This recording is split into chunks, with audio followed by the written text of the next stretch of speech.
그리스도께서 죽은 자 가운데서 다시 살아나셨다 전파되었거늘 너희 중에서 어떤 이들은 어찌하여 죽은 자 가운데서 부활이 없다 하느냐.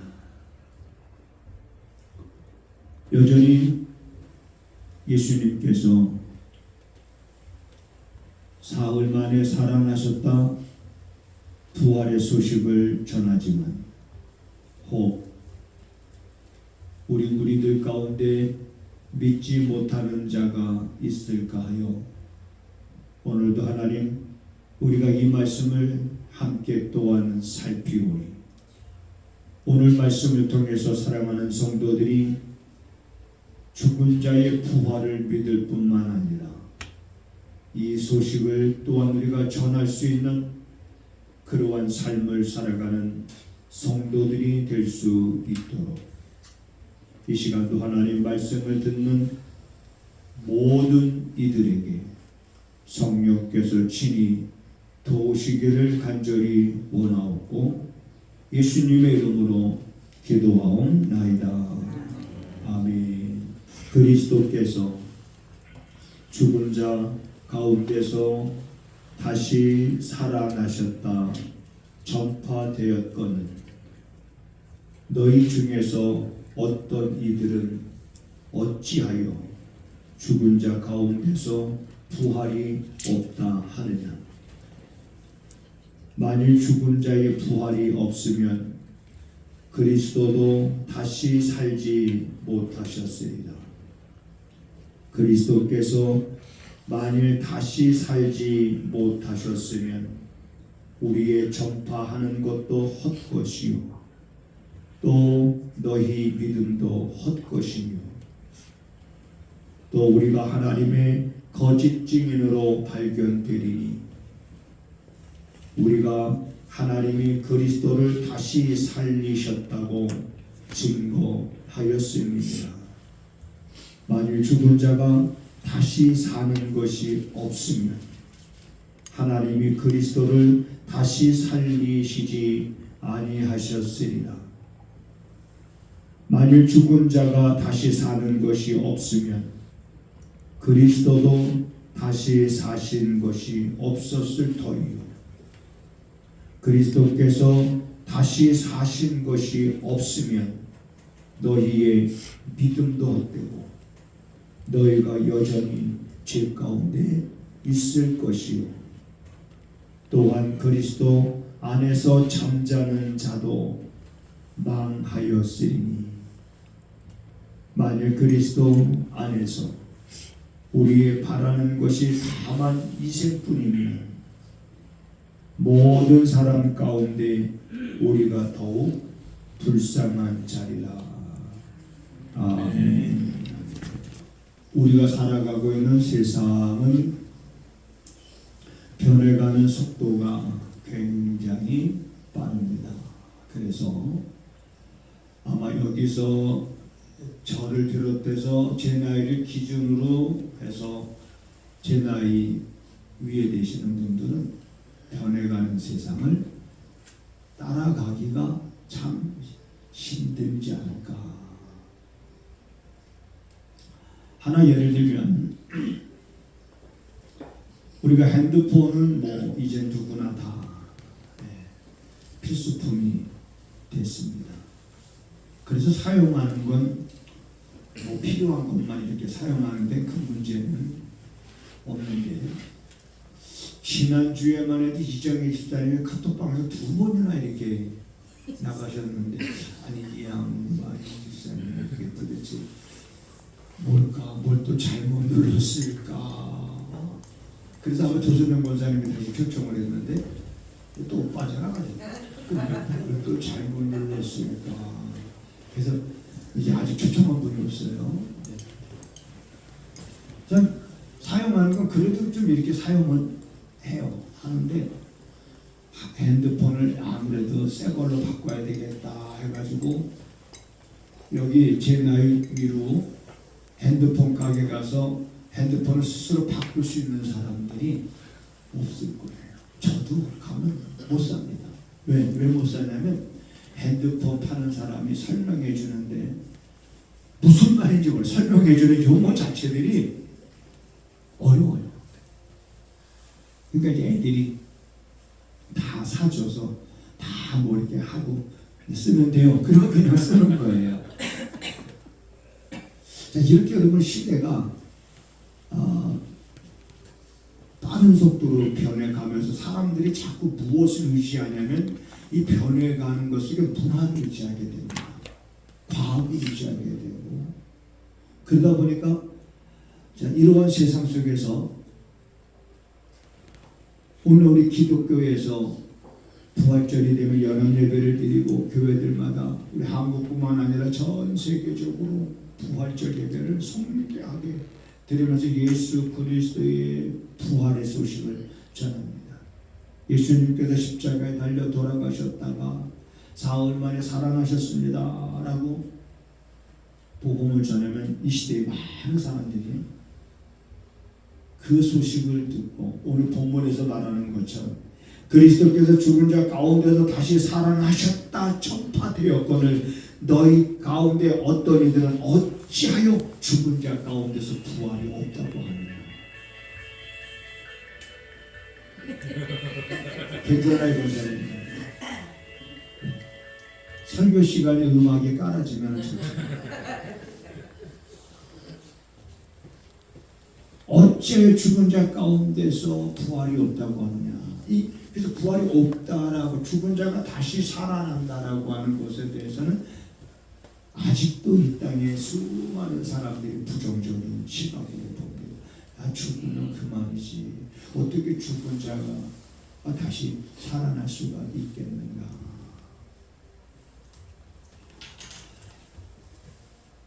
그래서 바울은 고린도 교회에 이렇게 말합니다. 만일에 죽은 자가 다시 사는 것이 없다면 우리는 제일 불쌍한 자다. 이렇게 말합니다. 그리고 그리스도 안에서 잠자는 자들은 망한 거다. 망한 것. 그리스도의 부활이 있을 줄 우리가 다시 몸에 다시 사는 것과 영원히 사는 것을 우리가 믿고 살아가는데 만약에 부활이 없다 그러면 그 부활이 있을 것을 믿고 살다가 평생 살다가 그 다음에 죽은 사람들 성경에는 잠자는 자들이라고 표현했잖아요. 그렇게 해서 잠든 사람들은 쫄딱 망한 거다.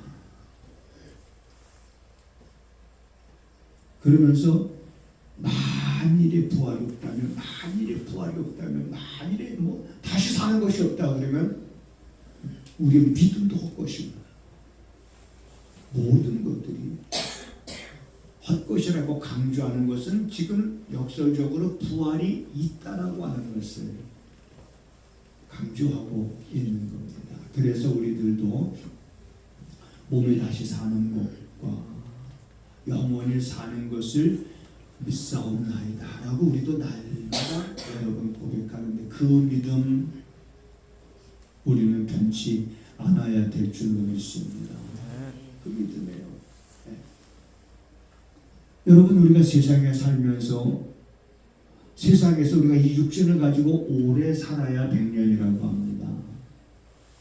그런데 이 100년의 시간이라는 것은 그냥 순식간에 지나가 버리는 거예요. 그런데 죽음 이후의 시간은 이거는 영원한 시간입니다. 그런데 영원한 시간이 중요한 것은 어디서 영원히 살 것인가? 천국에서 영원히 살 것인가? 지옥에서 영원히 끝이 없는 그런 형벌 속에서 무서운 지옥의 형벌 속에서 살 것인가? 그래서 우리가 육체를 가지고 이 세상에 한 100년을 사는 기간이 우리에게 너무나 소중한 시간이고 그 시간 속에서 내가 예수를 나의 구주로 믿었다라고 하는 이것이 여러분 우리가 평생 감사해야 될 일인 줄 믿으시기 바랍니다. 평생 감사해야 될 일이고 그리고 그 은혜를 우리가 그 무엇으로도 갚을 수 없는 너무나도 큰 은혜를 하나님 우리에게 주셨다. 그래서 하나님이 너희들에게 아들 예수 그리스도를 보낸 것은 그 아들을 통해서 너희가 멸망하는 자가 되지 말고 너희들이 아들을 믿음으로 인하여 영생을 얻는 자가 되게 하여 함이니라고 성경이 증거하고 있습니다. 그럼에도 불구하고 아직도 예수님께서 부활하셨다라고 하는 이 복음이 전파되었거늘 너희 중에는 아직도 어찌하여 죽은 자의 부활이 없다라고 하느냐. 그런 무리들이 아마 있었던 것 같아요. 그래서 이 바울이 고린도 교회 편지를 쓰면서 정확하게 부활이 있음을 말씀하고 있습니다.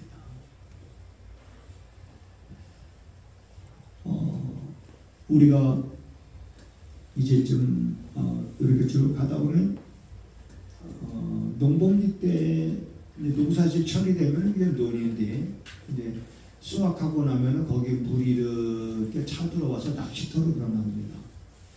그래서 어제도 제가 잠깐 산책을 하면서 이렇게 나가보니까 낚시하러 사람들이 많이 왔어요. 이런 더러운 물에서 낚시할까? 막 쓰레기 온통 막 지저분한 것들 다 떠 있는데 아니 거기서 낚시하는 사람들이 나는 좀 정상적으로 보이지 않더라고요. 근데 굉장히 많이 왔어요. 그래서 그렇게 낚시터에 이렇게 이제 가면서 저쪽 위로 쭉 가다 보면은 또랑이 있어요. 또랑이. 유일하게 이 화성에서 볼 수 없는 그 냇가가 있어요. 이렇게. 그런데 팔뚝만한 이 고기들이 푹쭉 가다가 한참 서가지고 외국인들도 지나가다가 그걸 보고 아마 그 외국인들 그 눈을 보니까는 뛰어 들어가서 잡으려고 하는 그런 거. 젊은 아이들이. 그래 여러분 우리가 이렇게 물을 보고 있으면 저녁 노을이 질 때쯤 되면 고기들이 물 밖에 나오죠. 발짝 끌고 물 밖에 나와서 다시 그러면 고기들이 많이 발짝발짝 뛰는 걸 보게 됩니다. 근데 그 물속에서 미꾸라지하고 그 피레미가 싸우는 거예요. 누가 싸운다고요? 미꾸라지는 뭔지 알죠? 혹시 여기 시온님 미꾸라지가 뭔지 알아요? 미꾸라지? 그 미꾸라지로 어떤 음식을 만들어 먹지? 아는구나. 그래, 맞아. 몸에 좋다는 그 추어탕의 재료는 미꾸라지야. 그런데 그 미꾸라지와 피레미가 한판 붙은 거예요. 그래? 왜 붙었나? 보니까 피레미가 벌쩍 물 밖에 나와서 보니까는 자기가 물속 세상이 아닌 물 밖에 세상이 있는 거야. 그러니까 이 소식을 누구한테 전하냐면 미꾸라지에게 전한 거야. 그랬더니 미꾸라지는 물 밖의 세상을 볼 일이 있어요, 없어요? 없어요. 미꾸라지는 맨날 미꾸라지는 어떻게 해요? 바닥만 기어다니잖아요. 그러니까 피레미가 말하는 걸 미꾸라지가 듣고 미꾸라지가 어떤 생각을 했을까요? 저는 아무래도 정신이 뭔가 자꾸 펄쩍펄쩍 어디 나갔다 오더니만 서로 얘기가 안 되는 거예요. 미꾸라지는 본 적이 없기 때문에 없다라고 말하고 피레미는 봤기 때문에 봤다라고 말하고 그러니까 둘이 대화가 되겠습니까? 안 되겠습니까? 우리 예수 믿는 사람들은 부활이 있다라고 말하고 안 믿는 사람들은 없다라고 말하고 말이 안 되는 거죠. 이건 대화로 풀어갈 문제가 아닌 거예요. 믿음은 대화로 풀어가는 문제가 아니라 은혜인 줄 믿으시기 바랍니다. 그걸 내가 믿는다라고 하는 것이 은혜인 거예요. 계속해서 아마 이 싸움은 끝나지 않을 거고 예수님이 이 땅에 언제 오셨는지 모르지만 재림하실 그날까지 계속해서 이 복음은 증거될 겁니다. 증거되지만 전파되었거늘 너희 중에 어떤 이들은 어찌하여 죽은 자의 부활이 없다라고 하느냐. 그래서 죽은 자의 부활이 없다라고 하는 자의 그쪽 편에 서 있는 것이 아니라 우리는 지금도 증거되어지고 있는 죽은 자의 부활이 있다라고 하는 이 편에서 여러분 우리들은 서서 우리들이 남은 육신의 때를 이제 부활의 소망을 갖고 여러분 살아갈 수 있어야 될 줄로 믿습니다. 이 부활의 소망을 가진 사람은 죽음을 두려워하지 않는 거예요. 우리 권사님도 죽음이 두렵지 않죠. 죽음이 어차피 누구는 죽고 누구는 안 죽고 그러면 나는 안 죽고 싶은 건데 누구나 다 죽잖아요. 그 죽음을 피해서 어디로 갈 수 있는 것도 있는 것도 아니고 죽음이라고 하는 것은 순서도 없어요. 순서도 없습니다. 태어나는 것 순서가 있지만 죽음의 순서가 없어요. 그럼 사람이 순서가 없는 이 죽음을 언제 이런 죽음은 나에게 올지 모르지만 대부분 많은 사람들이 죽음을 두려워합니다.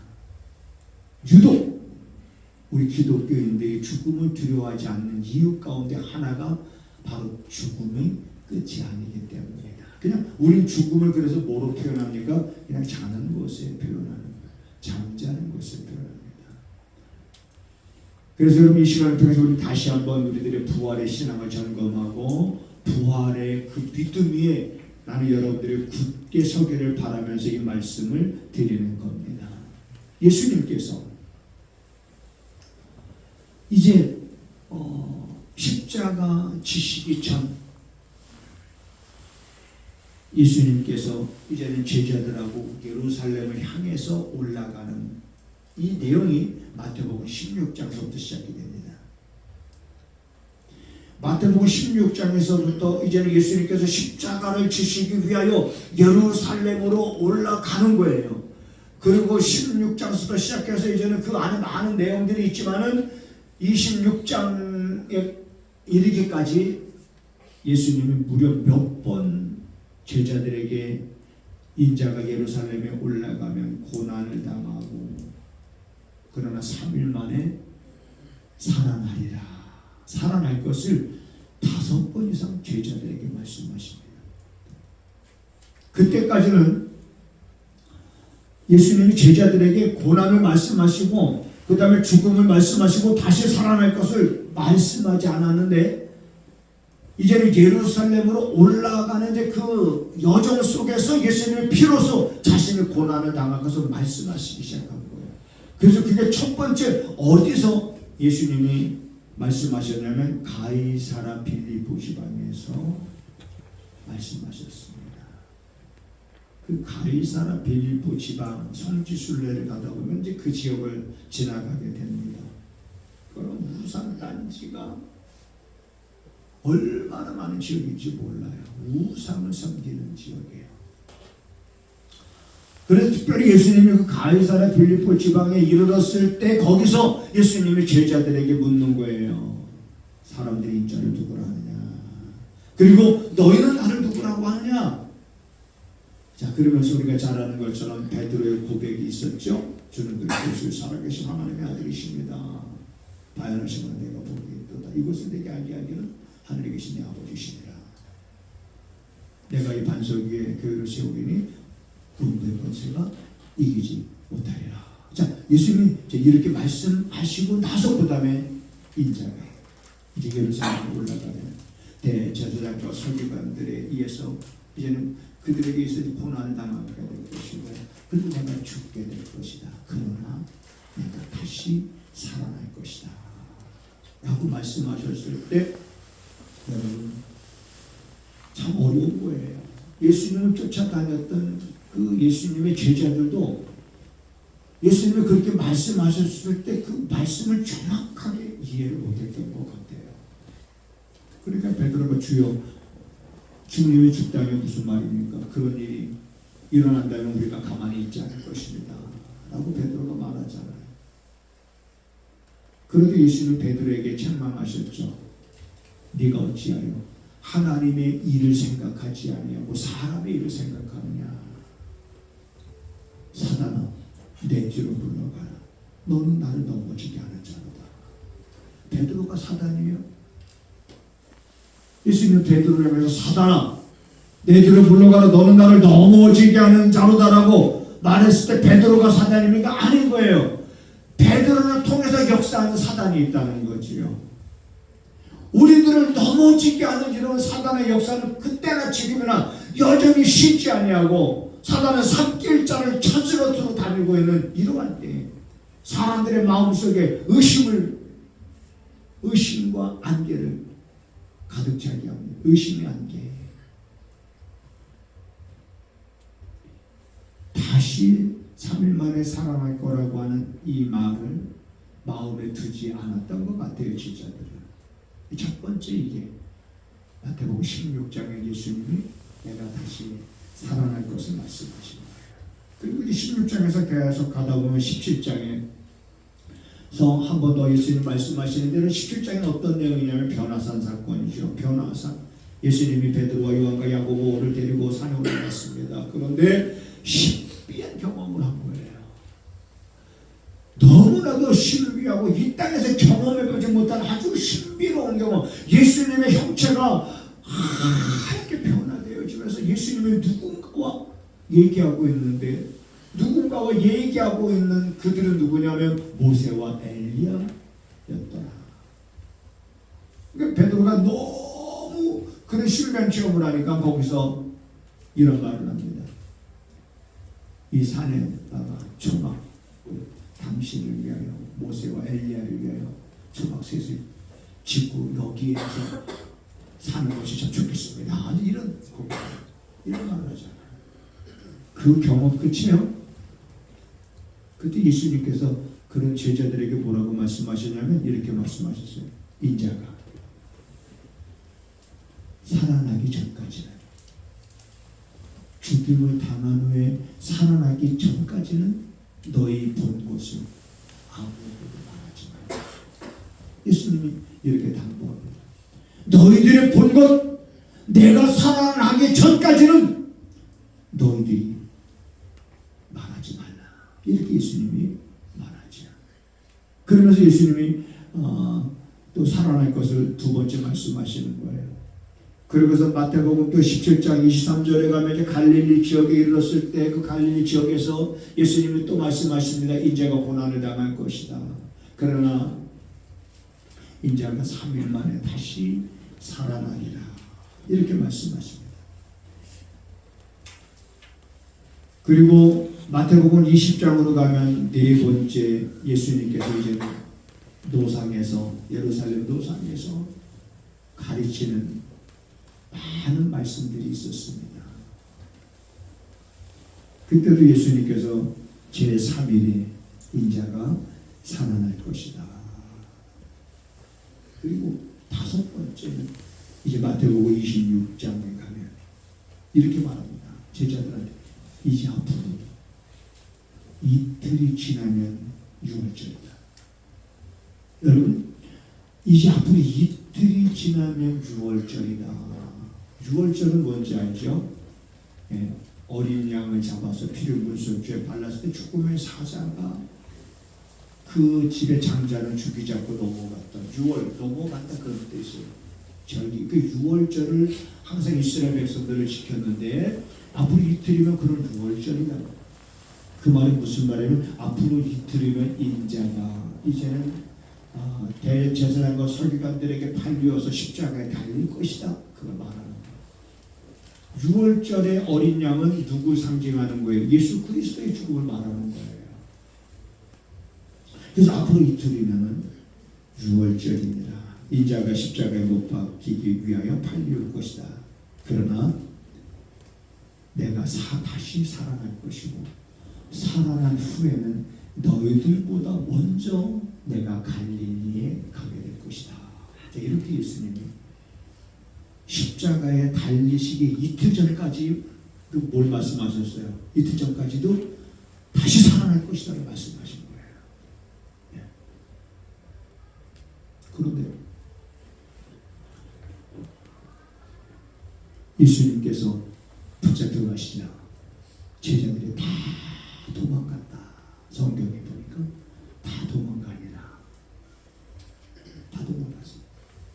그 누구도 십자가에 달리시기 이틀 전에 예수님께서 내가 다시 십자가에 이제는 못 박힐 것이다. 팔릴 것이다. 그러나 내가 다시 3일 만에 살아날 것이다. 라고 예수님이 살아날 것을 말씀하셨지만 거듭거듭 말씀하셨지만 살아나실 것이라는 그 말씀을 마음에 두고 예수님 다시 살아나신다고 했으니 우리가 흩어지면 안 된다. 우리가 여기 있어야 된다라고 했던 제자들이 하나도 없다라고 하는 것이 다 도망갔어요.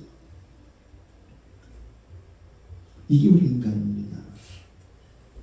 봐야만 믿는 게 인간인 거예요. 근데 봐도 믿지 못하는 게 인간이기도 합니다. 보여주면 믿는다고 말해요. 하나님 보여주면은 나도 하나님 믿는다. 그럼 어떤 사람이 그럼 내가 하나님 보여줄 테니까 나 따라오시오. 그래서 그 사람을 데리고 바깥으로 나갔습니다.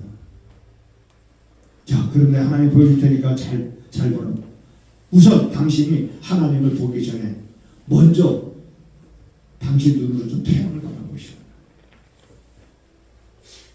네? 사람의 눈으로 태양을 바라볼 수 있어요, 없어요? 너무 부셔서 바라볼 수가 없는 거예요.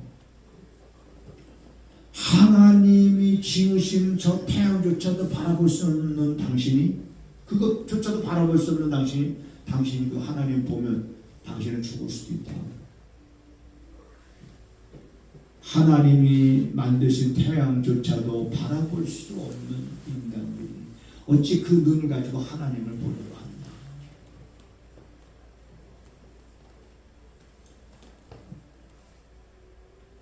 제자들 가운데서 그 말씀을 마음에 푼 사람이 없었어요. 다 흩어지게 인간의 모습인 거예요. 이 연약한 인간의 모습. 우리들도 신앙생활하다 보면 어떤 때는 부활의 믿음이 있는 것 같다가도 어느 순간에는 부활의 그런 믿음이 없는 것 같아요. 몸이 다시 사는 것과 영원히 사는 것을 믿는다는 그 믿음을 가진 사람들은, 그런 믿음이 있는 사람들은 여러분 뭐가 다르냐면 생각이 다릅니다. 이 땅에서 어떻게 살아갈 것인가, 무엇을 위하여 살 것인가, 내가 무엇을 소유하기 원하는가, 이 모든 것들이 이 부활의 믿음을 가진 사람들은 다릅니다. 세상의 것을 소유하려고 살지 않습니다. 세상의 것을 얻기 위하여 살지 않습니다. 단지 세상에 사는 동안 우리에게 필요한 것일 수는 있지만 그러한 세상의 것들이 내 삶의 목적이 되지 않는다는 거지요. 완전히 부활을 믿는 사람과 부활을 믿지 않는 사람과의 다른 점은 삶의 목적이 다르다는 목적이 달라요. 그래서 성경은 그렇게 우리에게 가르치고 있습니다. 너희가 땅의 것을 얻으려고 하지 말고 너희 소망을 땅에 쌓두지 말고 너희 소망을 하늘에 쌓두라. 예수님께서 자신이 고난을 당하고 죽임을 당하고 부활할 것을 거듭거듭 말씀하시면서 십자가에 달리시기 이틀 전에도 말씀하신 거예요. 그리고 나서 예수님은 말씀하시던 대로 예수님은 부활하셨습니다. 기다리는 사람 없었지만 예수님은 부활하셨습니다. 그러한 사실을 알지 못하고 안식일이 지난 후에 이제는 무덤에 계신 예수님을 찾아간 여인들이 있었습니다. 왜? 예수님의 몸에다가 향유라도 발라드리려고. 그래 여인들이 올라가면서 예수님 무덤을 향해서 올라가면서 야 우리가 올라가긴 올라가는데 그 예수님을 묻어뒀던 그 돌, 여러분 우리는 땅에 묻지만 이스라엘은 그냥 굴 속에 넣는 거예요. 그래서 돌로 막아놓는 거예요. 그러니까 그 돌문을 누가 열어줄까 이런 걱정하면서 여인들이 올라가는데 가서 보니까 돌문이 열려져 있어요. 깜짝 놀란 거예요. 들어가서 보니까 예수님 시체가 없어요. 천사들이 말하자니 누구 찾느냐? 예수님 어디 갔습니까? 못 봤습니다. 어찌하여 산 자를 죽은 자 가운데서 찾는가? 예수님이 부활하셨다는 그 소식을 듣습니다. 그리고 나서 부활하신 예수님은 도망갔던 제자들을 만나십니다. 이 땅에 부활하신 예수님은 40일 동안 이 땅에 거하시면서 500여 사람들에게 자기 부활하신 몸을 드러내 보이십니다. 흩어졌던 제자들이 부활하신 예수님을 만났습니다. 도마도 만났습니다. 도마는 그분이 창에 찔린 못자국과 그 자국을 만지면서 도마는 믿게 됐지만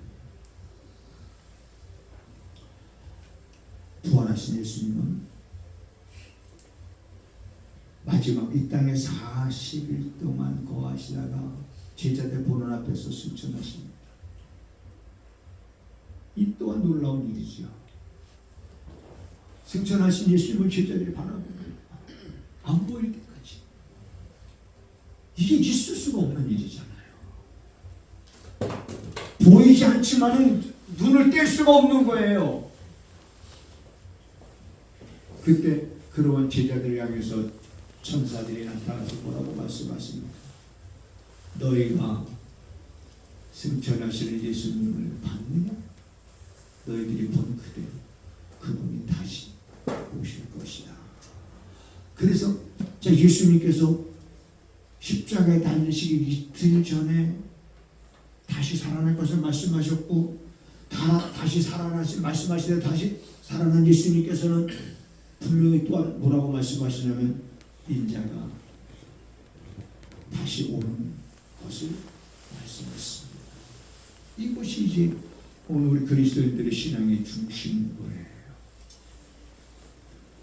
그래서 오늘 예수님의 이런 부활 사건이 지나고 나서 이제는 기독교의 극심한 고난의 바람이 불어왔습니다.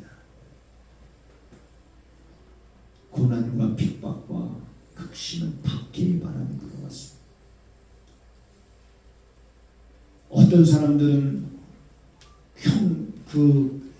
무서운 형벌을 받습니다. 예수 믿는다는 것 때문에. 그러나 그 구차히 변하려고 하지 않은 것은 더 좋은 부활을 얻고자 하는 그런 부활을 바라보면서 죽음을 두려워하지 않고 핍박을 두려워하지 않고 환난을 두려워하지 않고 그 속으로 고난의 현장에서 죽음을 당했던 수많은 우리 그리스도인들. 그러면서 이 지금 고린도 교회에 편지를 쓰고 있는 이 바울은 AD 67년경에 베드로와 함께 순교를 당했습니다마는 예수님께서 이제는 부활하시고 승천하신 그 이후에 몇십 년 지나고 나서 이제 이 복음이 여전히 증거되어지고 있는데 이 복음은 여전히 오늘날에 동일하게 그리스도께서 죽은 자 가운데서 다시 살아나셨다 전파되었거늘 너희 중엔 어떤 이들은 어찌하여 죽은 자 가운데서 부활이 없다고 하느냐. 이 복음은 여전히 동일하게 또 이런 똑같은 현상들이 우리들의 삶 속에 또 그 현장 속에 우리가 있는 겁니다. 그 속에 있는 거예요.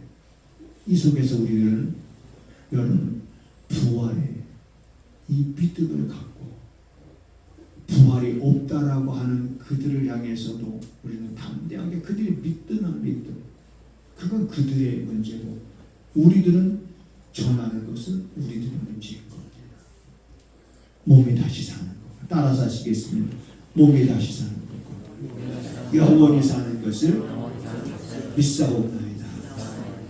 그랬더니 어떤 분은 몸이 다시 살면 우리 나이 언제적 나이로 다시 살까요?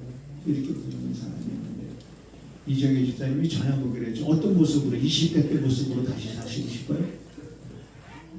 아니, 저도 몰라요.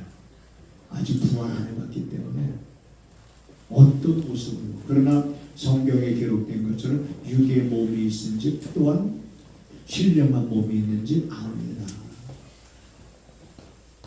우리가 그러므로 여러분 어떤 모습일지는 그거는 내가 말할 수는 없지만 여러분 지금의 모습과는 같은 모습은 아니고 몸이 다시 사는 것과 그러니 여러분 좀 아파도 아픈 것 때문에 뭐 그렇게 막 신경질적으로 사지 마세요. 아파봐야 몇 년 아파요. 태어날 때부터 아파도 100년이에요. 100년 그 잠깐입니다. 아프거나 힘들거나 삶이 고달플 때라도 부활의 소망을 갖고 인내하고 견디고 찬송하고 감사하고 오히려 고난은 우리들의 믿음의 깊이를 잴 수 있는 그런 기회가 되는 거예요. 그러면서 삶의 시련과 어려움과 고난이 있으면 내 믿음의 깊이를 보면서 내 믿음이 더 깊어지겠구나 그런 깨달음을 얻는 기회로 삼고 여러분 부활의 그 믿음을 갖고 우리들의 남은 육신의 때를 여러분 좀 더 하나님 앞에 헌신하고 하나님 기뻐하시는 일에 우리가 합력하고 선한 일을 도모하면서 그리스도 안에서 하나가 되어 우리가 함께 살아갈 수 있게 되기를 주님의 이름으로 부탁을 드립니다. 하나님 우리들의 입으로 시인하는 것들 몸이 다시 사는 것과 영원히 사는 것을 믿는다는 이러한 우리의 입술을 통해서 고백되어지는 것들이 우리들의 신앙에 하나님 힘이 되게 하시고 내 삶에 또한 능력이 되게 하셔서 사랑하는 성도들이 하나님의 자녀로서 이 땅에 살아감을 감사하며 기뻐하며 그로 인하여 하나님과 사람 앞에서 부끄럽지 않는 삶을 살아가는 성도들이 되어지기를 원합니다. 언제 어디서나 이 부활의 복음을 담대히 전할 수 있고 또한 증거할 수 있고 가르칠 수 있고 그래서 많은 사람들을 하나님께로 인도할 수 있는 사랑하는 성도들이 되게 하옵소서. 이 시간도 하나님 앞에 귀한 예물을 우리가 구별하여 드립니다. 11조를 드리며 선교 예물을 드리며 감사 예물과 주일 헌금을 드립니다. 그들의 손길을 하나님 기억하시고 그들의 형편과 사정을 날마다 헤아리시고 하나님께서 약속하신 것들을 경험하는 성도들의 삶이 되게 하셔서 영육간에 부유한 삶을 살아가는 성도들이 되게 하여 주시옵소서. 지금은 우리 주 예수 그리스도의 은혜와 우리 아버지 하나님의 무한하신 사랑하심과 성령의 감화 감동 역사 위로 교통하심이 부활의 믿음을 갖고 또한 살아갈 것을 다짐하고 돌아가는 사랑하는 성도들의 발걸음과 저들의 손으로 행하는 모든 일들 가운데 지금부터 영원하기를 간절히 축원하옵나이다. 아멘.